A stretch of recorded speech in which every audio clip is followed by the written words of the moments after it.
តម្លៃមាសបានធ្លាក់ចុះ$58ក្នុងមួយតម្លឹងការពីម្សិលមិញដែលហាក់ដូចជាកំពុងតែរងចាំអំពីរបាយការណ៍ដ៏សំខាន់ដើម្បីកំណត់ទិសដៅមាសសម្រាប់ថ្ងៃនេះសូមស្វាគមន៍មកកាន់ព័ត៌មានហិរញ្ញវត្ថុរបស់ Alpha Insight ថ្ងៃទី11ខែមិថុនាឆ្នាំ2025តម្លៃមាសបានថមថយ$58ក្នុងមួយតម្លឹងដែលបានធ្លាក់ចុះពីកម្រិតតម្លៃ$4033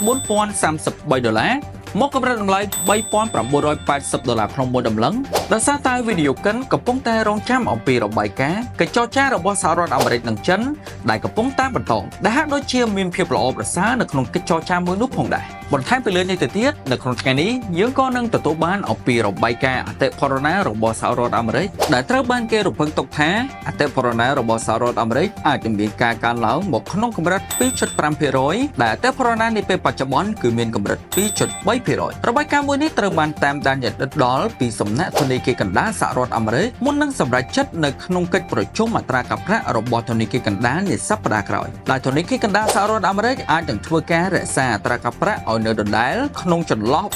4.50% ប្រសិនបើអតិផរណារបស់សហរដ្ឋអាមេរិកមានការកើនឡើងនោះក៏អាចនឹងផ្ដល់ជាផលលំបាកទៅកាន់ធនាគារកណ្ដាលសហរដ្ឋអាមេរិកក្នុងការសម្រេចចិត្តទៅលើគោលនយោបាយរូបិយវត្ថុរបស់ខ្លួនផងដែរហើយសេដ្ឋវិទូមួយចំនួនក៏បានរំពឹងទុកផងដែរថាការកាត់បន្ថយអត្រាការប្រាក់គឺអាចនឹងមានការកើតឡើងនៅក្នុងខែកញ្ញាអ្នកប្រើប្រាស់ដែលជាប្រជាជនរបស់សហរដ្ឋអាមេរិករួមផ្សំនឹងសេដ្ឋកិច្ចកាន់តែធំទូលំទូលាយត្រូវបានទ្រទ្រង់ដោយប្រាក់បម្រុងរបស់ក្រុមហ៊ុននីមួយៗដែលបើកអាជីវកម្មនៅឯសហរដ្ឋអាមេរិកដែលបានបង្កើតកាលពីដើមឆ្នាំនេះខណៈពេលដែលក្រុមហ៊ុនទាំងអស់នោះក៏បានត្រៀមខ្លួនរួចជាស្រេចសម្រាប់សង្គ្រាមពាណិជ្ជកម្មសកលដែលកំពុងតែបន្តរបស់ប្រធានាធិបតីសហរដ្ឋអាមេរិកលោក Donald Trump ភាពមិនច្បាស់លាស់នៃភូមិសាស្ត្រនយោបាយសង្គ្រាមពាណិជ្ជកម្មពិភពលោករួមទាំងទិន្នផលសញ្ញាប័ណ្ណជាតិនិងគោលនយោបាយរូបិយវត្ថុរបស់ធនាគារកណ្ដាលនោះក៏នឹងអាចជំរុញឲ្យតម្លៃហាងឆេងមាសមានការកើនឡើងនាពេលខាងមុខផងដែរប៉ុន្តែចំពោះស្ថានភាពនៃពេលបច្ចុប្បន្ននេះលោកស្រី Chantal C